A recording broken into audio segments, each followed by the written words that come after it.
Hi everyone, welcome to round 9 from the series on Drip Drop's major open games, and following that rather impressive win in the last round, he was now got another very tough game. He was playing one of 4 people, because the thing is, because we was both quite low down all the time, there's quite a few crossovers with our opponents. So there's 4 people we both played, and I've seen Armstrong, we've seen Mahoney, and we're going to see Torquay, Chocolate Orange in round 10, but now we're seeing Chantelle again, who I had that very interesting game with, which could have gone either way, but of course I lost as usual because I was ended up losing.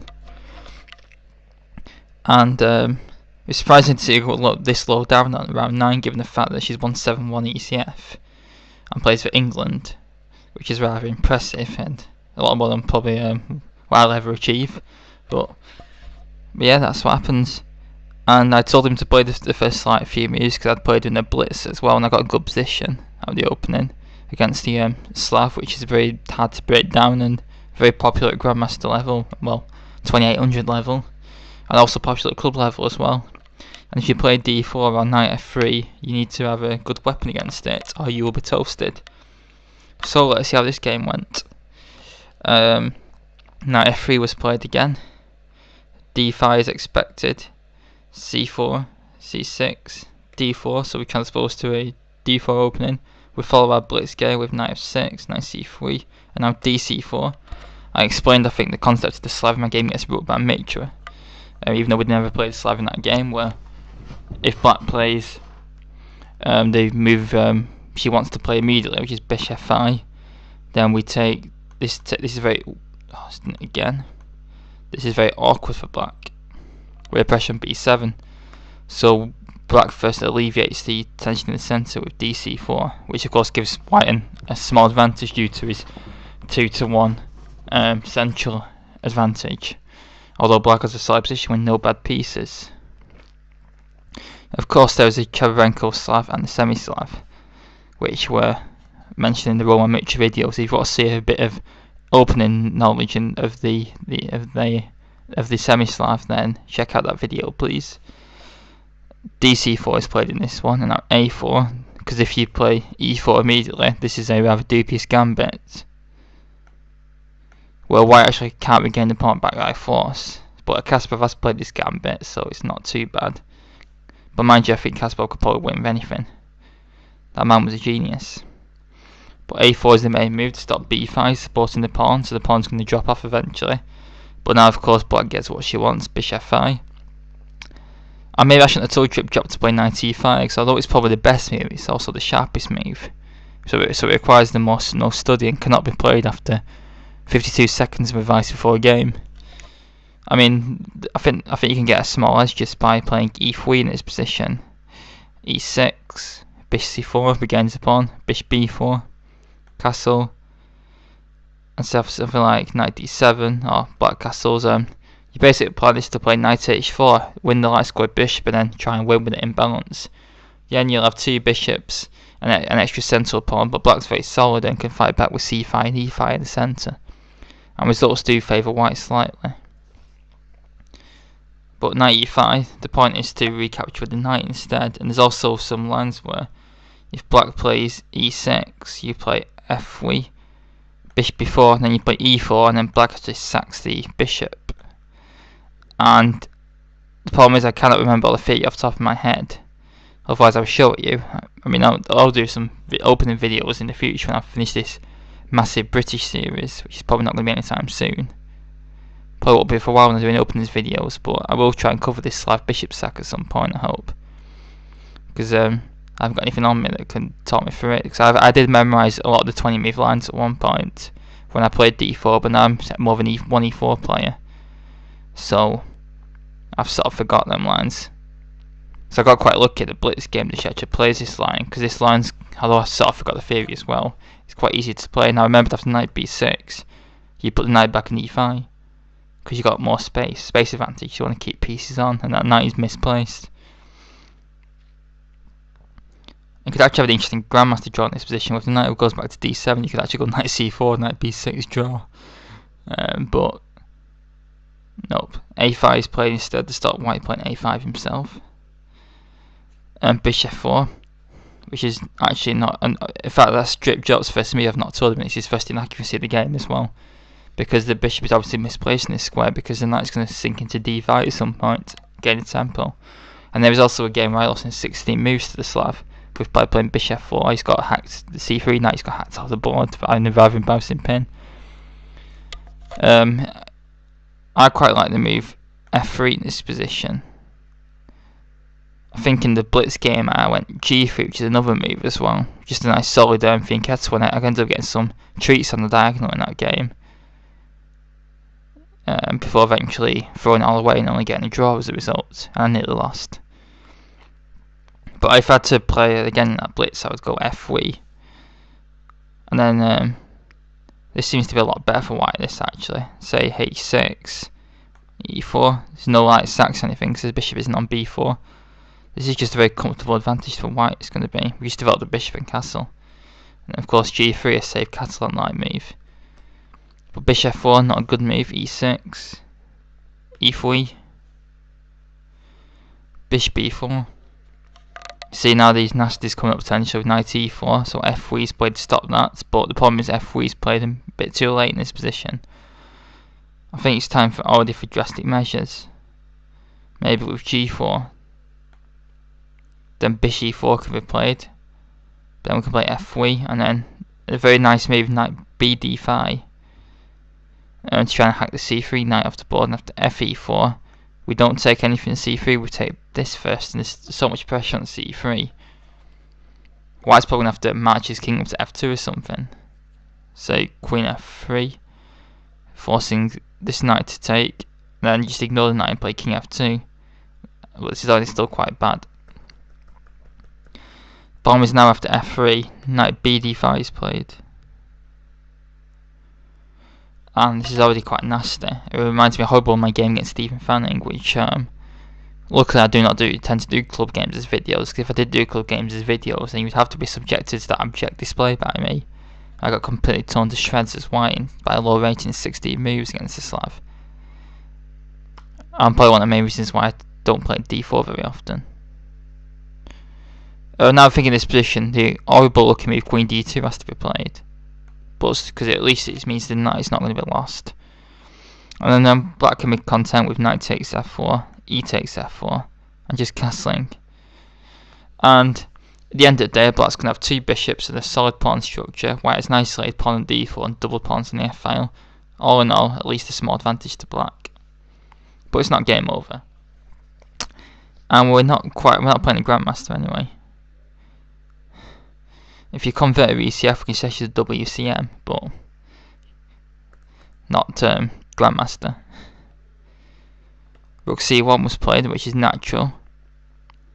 And now knight c3, which is actually a completely throws away all black's advantage. If she wants an advantage, she has to play knight f4. Just because the point is, you might as well win the two bishops and fracture the pawn structure. Then just castle or something. And this is very good for black, but she plays knight c3 instead. After bc3, bishop a3. Now this does look very good on first sight, but there is a little flaw behind it all. Now the point is that it looks like the rook has moved to a1, then c pawn's going to drop with check, and all sorts of nasty is going to happen. And that's actually what did happen, to put it bluntly. But drop would have played e4. So why is this good? Okay, bishop c1, queen c1. Okay, fair enough. Bishop g6. Okay, we will play queen b2 first, threatening b7 and then c6 will fall. If something's done about that, say if rook b8 is played, then that's obviously very bad because knight takes c6. So after queen b2 I have to defend the pawn. Queen c7 is off guard to knight takes g6. Queen b8 is off guard to knight takes c6. So I actually defend this pawn. b6 and b5 are unplayable. Okay, queen e7. Knight c4. So if black castles, then we can win the material back with bishop d6. If the rook comes across to cover d6, we take the a5 pawn, threatening takes b7 and also the a pawn might queen then. I mean, this is just massive compensation for the exchange. This is actually my most materialistic engine ever, Houdini. Assesses this as equal with Rook D8 and everything else is giving us a lot better for white. Yeah, I mean it's understandable. I mean, if I was there, I'd probably play Nxc3 B3 Bishop A3 as well, because I wouldn't see this compensation. Cause it's very difficult to see. But yes, there is so much compensation. So in fact, after Bishop A3, E4, but the problem is now white's going to come from the centre. So and Nxc4 getting tempo over knight D6, so black progress to grab the material. Another chance maybe is actually to sack back with knight E4, try and get white's king, bishop E4. But that's actually very bad to knight C4, threatening knight D6 with tempo. Save castles, we got knight D6. But this queen B2 move at the end of it, just probing that B7 pawn is very difficult to see. And I'd be surprised if anyone at Major Open saw that. It's more of a Grandmaster move in the main championship on the top 5 boards, and then lovely little TV screens. So Rook A1 was played. Then now Bishop B2. And again this exchange pawn has to be sacked, but then Rook A2 and now Bishop C3, which wins an important pawn and stops white from castling. Now the knight comes in. And now black is just a pawn out of a better position. Not good at all. And what seems rather annoying is it's just taking the absolute ages on the moves. Like, I mean, I have a problem that when I'm in a winning position, I do play too fast. I get a bit overconfident. I think he has that problem as well. But this position you can play almost any move and win easily. Bishop G3 was played. If the fork E4 was tried, then that sadly hangs the bishop. And hangs the pawn as well with check, which is not very good. So Bishop G3. Knight B4, good move. I mean, I criticise them for playing too slow, but it is like 30-second increment and she's playing very good moves. Bishop C4. So actually the rook looks like the rook's trapped.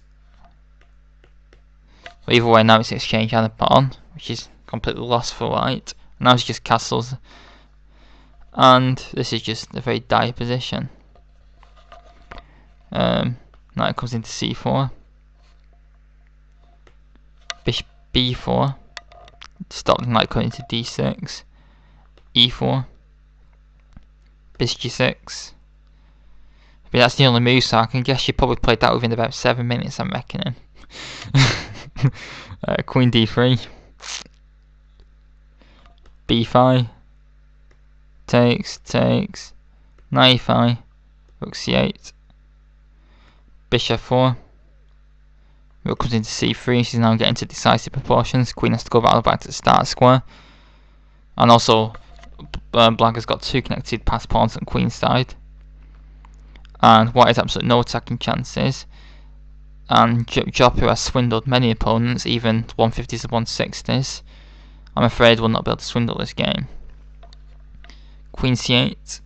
Now he just gets very tired that she's taking long and just decides to play some suicide chess or Harry Carry, as we call it, and decides to have a plan work because of our jokes with the G5 square and G5 and base G5. He decides to run his king up to G5 and resign, or G5 I meant. So he actually does it. King G3 takes here of course because of pin, runs his king up again, and then King G5, and then sees that he's going to get mated in by Queen D8, King H5 and G6 next. In fact, I'll show you. He played King G5 and resigned, so the final move of the game was a G5, which, to be honest, that is that good. If I was the arbiter, I'd give him a win instead of a loss just for that move. Of course, the final position if he hadn't resigned would have been Queen D8 checks. The Queen goes to the start square, and King H5, G6, and King H6, Queen H4 mate. Which is a sort of variation of Fool's Mate, where the Queen comes to H4 but the King's on H6 rather than E1. But yeah, to have the final move being King G5 is a rather impressive achievement. And my reward for Drip Drop would be a knighthood and 52,000 FIDE points. So yeah, a bit of a thrash in that game. But he is only do my maths, 48 points, no, 48 points. I rated him on ECF, and over 400 odd on FIDE, and the FIDE is very deflated. So, and to be honest, he was in a good move because in the morning of the under 120, he managed another win. And I actually can't remember who he beat. I actually can't remember. I'm trying to think off the top of my head. I know I can't remember. Yeah, Joe, you have to write in the comments box who you beat in the morning of round 3 under 120, because that meant that he would be on the famous TV screens that Howell and Jones have graced in the morning of the under 120s against Caroline Robson again, who we played on live board last time, and this put him on 2.5 out of 3 and puts the title within almost touching distance. But also I hope you enjoyed this interesting game. Well, it was interesting for the first 15 moves or something. And please leave any comments and thoughts. Thanks very much.